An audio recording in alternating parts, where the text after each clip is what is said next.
Hello, it's Maggie, the Cheshire Crafter here. In this video, I'm going to go through some of the challenges I had in making this vintage Singer sewing machine, which is hand cranked, work for me, and how I managed to overcome some of the problems that arose. It's a 1939 machine, and some of the features that we have on our modern machines weren't invented then. So let's see what it'll do and how I can give you tips and tricks of how to overcome those problems. As you can see, I've got it on my kitchen table on one end, and the first thing I'll say is that it's quite weighty, and the need to lift it in and out of its case is considerable. The handle here,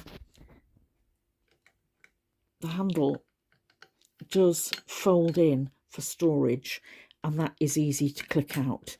The other thing I've added in is, as you can see to the side of the table, I've got a piece of bias green cloth that shows up every little piece of cotton and fabric and lint.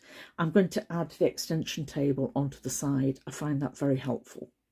I have done a different video to show how to thread this machine and how to load the bobbin, and I have been using it, and I've completed a topper of a throw, patchwork throw, which I've already uploaded on YouTube. The extension table, it's about an 8-inch square, and it just slots in very easily like this, and it's flush to the machine. And I found that incredibly helpful when I was sewing, to keep my sewing flat. As I mentioned in the previous video, I had the original presser foot and needle, and this was how this machine was serviced. And as you see from this presser foot, it's actually a zipper foot, and I wanted to measure a 1/4 inch seams. So I manually measured from the needle outwards and placed a piece of tape where the 1/4 inch seam would be. I used biodegradable tape for this. You could use washi tape or some of the purple tape, and I'd certainly recommend that. On this machine, the feed dogs aren't going to be able to lower, and I can only sew a forward and back stitch on this machine. So when it comes to doing zigzags, patterned buttonholes, this is not the machine to do it on.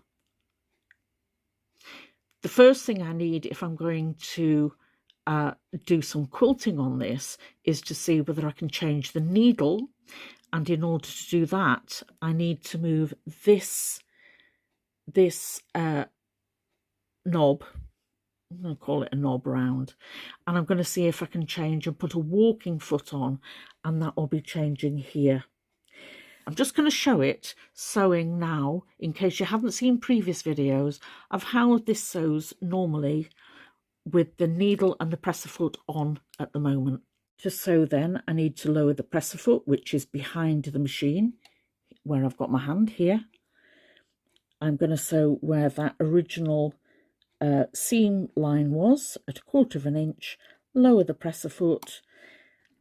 To get reverse stitches, I'm going to reverse the handle in a clockwise direction, and I'll get a back stitch or two. And then if I turn the handle forward, I'll get a stitch. And as you can hear, that is very quiet. At the moment, I've got a hand on the handle and a hand on the phone, and I can't keep the fabric straight, but you can hear how quiet and smooth that machine is.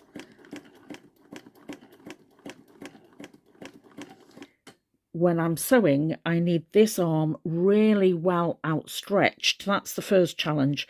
You really need a very well outstretched hand to keep this fabric very secure, because my right hand is completely taken up on the hand cranking shaft.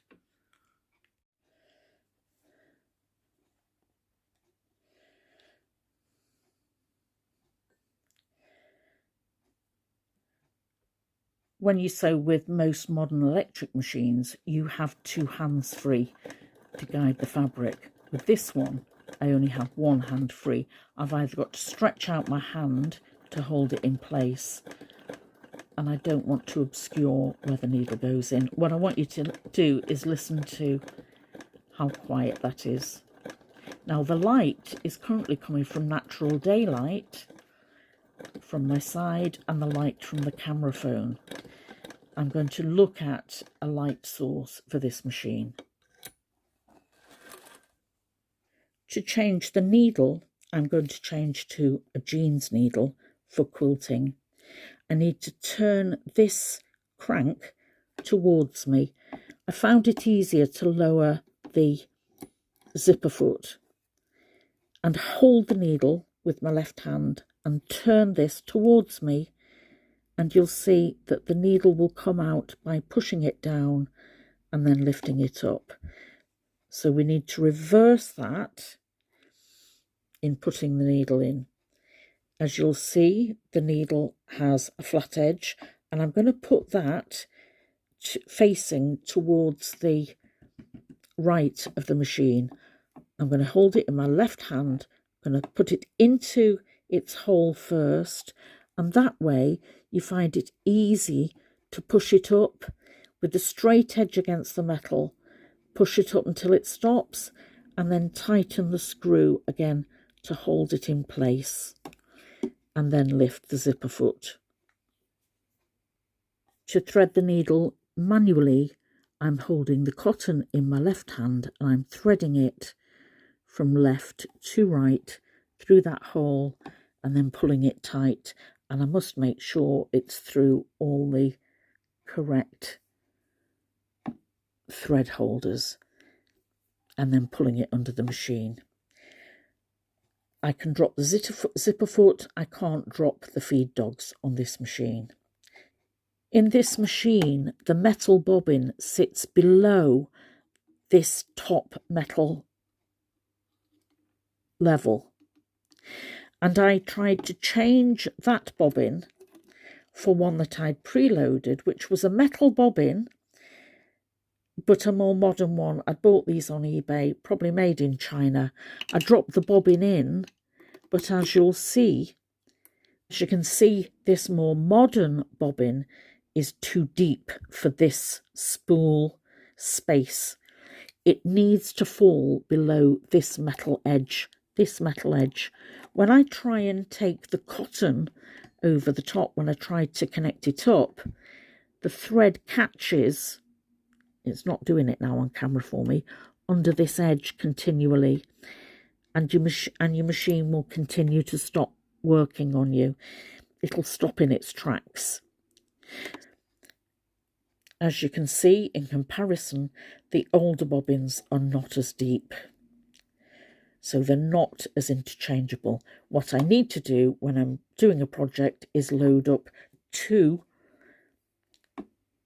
of the older bobbins. Fortunately, with this machine, the attachments I have give me 5 extra bobbins like this. To change a presser foot, I need to turn this wheel anti-clockwise, and you'll see that it loosens it on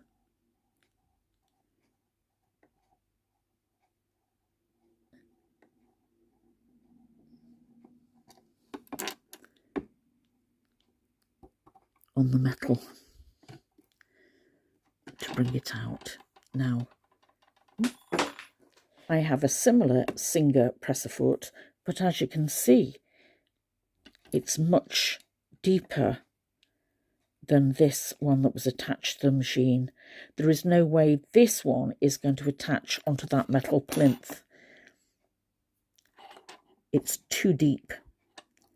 As you can see, it needs to be lower like this one. So I'm not going to be able to change that presser foot. To replace the presser foot, hold it with your right hand and lift it as high as it can against the resistance of the metal, and then put the screw through and turn it clockwise to tighten. There are attachments that were provided with this machine that I'll test out in later videos. That's tight and that holds my foot in place. So if this zipper foot won't fit this machine, will the walking foot fit so that I can quilt on this machine? Let's see. I'm just going to remove that presser foot first. And it needs some manoeuvring to do that. The easiest way I found to do it is place this bar first over that metal shaft and then try and turn it to about 45 degrees on this long metal shaft. I'm trying to get the black pieces over this shaft and then bring it in place and lift it up as far as it'll go and then replace the screw, turning it towards me. So the distance between the base of the walking foot and the foot plate is very narrow. I'm going to test it here with 2 pieces of cotton with some interfacing in between and see if that will go beneath it well. It will just fit, and as I sew, that's sewing fine. Let's test it with something thicker. Let's try it with some felt. So this is just 2 pieces of felt, will go easily underneath the machine.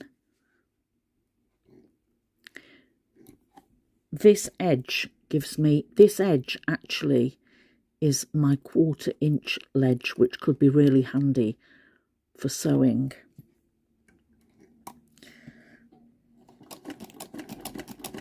And it's gone through that felt really easily, so that's a success. Whether I can quilt on it remains to be seen.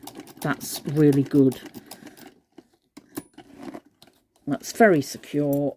Let's see what it looks like on the back.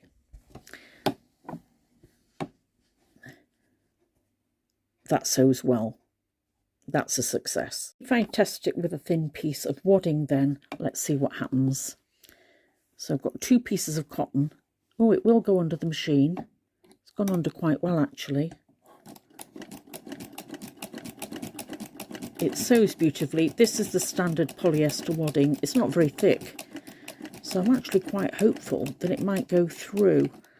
I'm going to need to test that on a piece of patchwork, though, which contains more seams than this cuff has. And the stitches are good, front and back. I might need to alter my stitch length a bit, but my tension is pretty good. Yeah, my tension's okay. Right. Ooh,